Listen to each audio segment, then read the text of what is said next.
What we have here is a 1982 ESP Navigator custom shop one-off of Eddie Van Halen's Charvel B, and has quite an interesting history, and I'm always looking for these ESP Navigators of this time frame in 1982.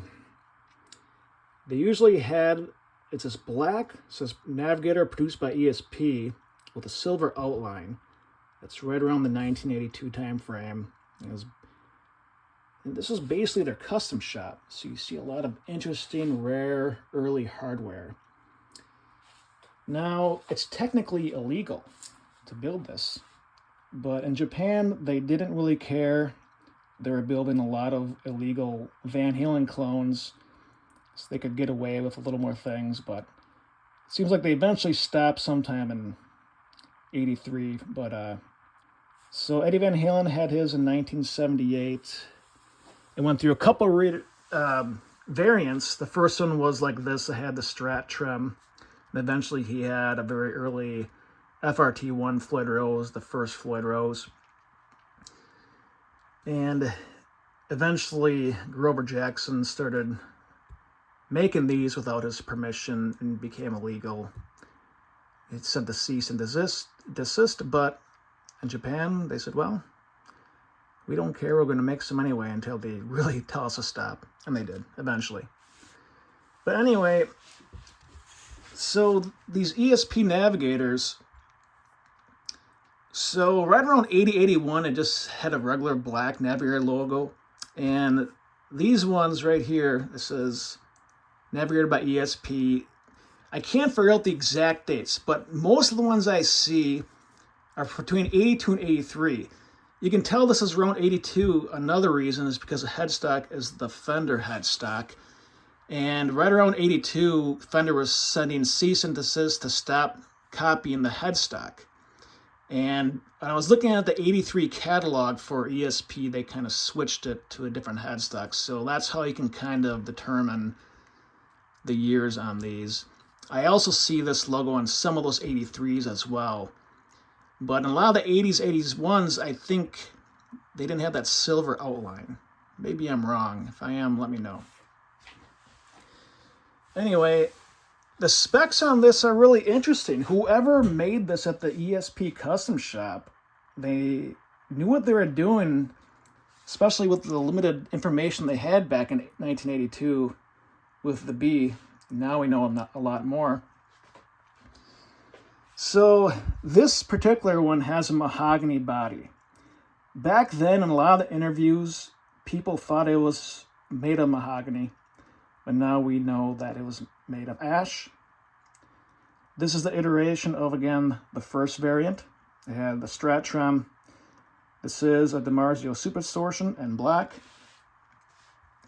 One-piece maple neck.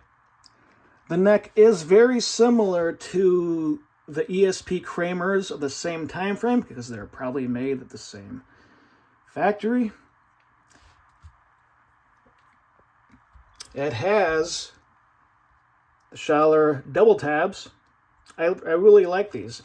And this is, I believe, the exact same tuners that Ed had on his in the first incarnation of it. I'll have to double check that. It's been a while. But I think it is.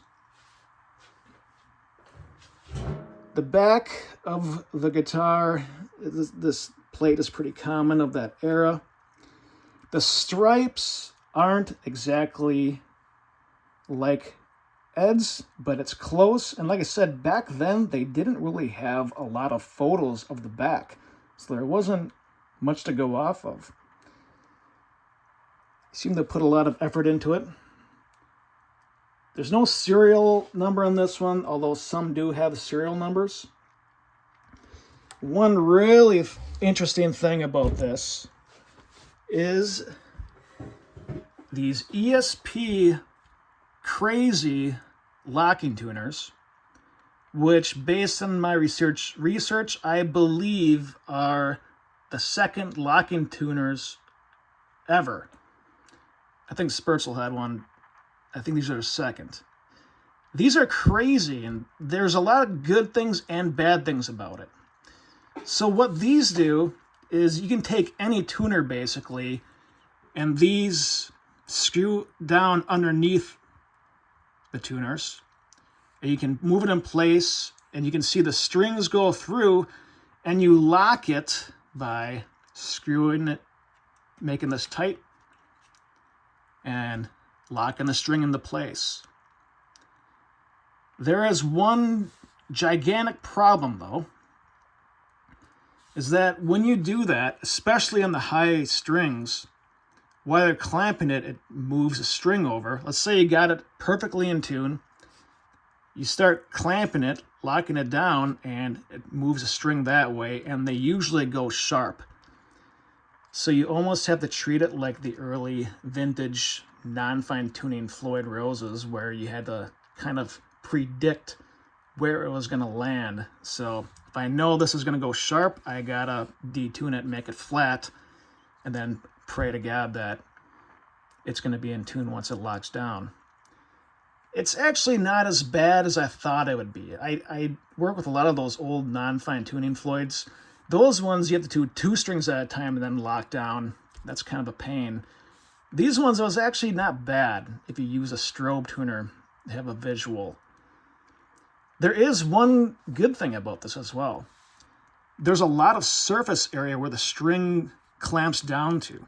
See, the modern tuners nowadays, they just go through the tiny hole here and then you lock it in place. You know, that's fine, but the problem is you clamp that tight and start turning. Sometimes they break once in a while, and there's just not a lot of surface area where these do have it. There's a lot of area clamping down, and it's not going to break probably. However, if it does break, you're in trouble because you have to obviously unscrew it and then put a new string in, and at that point you probably won't even bother, clamping it down. But it was a good option in 1982 if you had a Strat-like guitar with whatever trem and you wanted to stay in tune better and you were sick of whatever other methods. It works. I'm not complaining, but you have to really, really want it on a guitar that you desire with the Strat style setup. One problem with this one is it has a string tree and it's highly rusted, so when you bend the strings it really grabs and kind of goes out of tune that way. However, if you just put a stainless steel one there, that would greatly help. Lots of scratches and dings. I believe it was played live a lot. The spacing seems to be 1 5/8. It seems good here, but in my opinion, it's a little tight to the edges right there with this trim. And the jack is plastic, broken, but it works. And overall, it's a very interesting one-off custom shop piece from ESP Navigator, which was basically their custom shop. I also have a Brad Gillis 1982, just like this with the same logo, one-off as well. And I like looking at these models because this 82, 83 time frame, and especially with ESP, as you know, Kramer guitars and Floyd Rose and Eddie Van Halen were all working together close at this time. So you can find really interesting hardware, especially on double locking trem models. You'd see the ESP Magician FRT5 model, a very rare, basically the first ever FRT5 Floyd clone. You see the ESP FRT3 clone. You'd also sometimes find on these early ESPs really early Floyd Rose official models that they threw on there because they had access. That's the other thing is around 82, in the late summer of 82, well, Eddie Van Halen was with Kramer and then Floyd Rose as well. So you see, if you look in Japan a lot, you see a lot of interesting things that you don't see in the States during this time. So I'm always looking. Anyway, that's a little history lesson. Hope you guys enjoyed it. I got more Van Halen stuff coming up, and I might be putting this up for sale, so keep an eye out.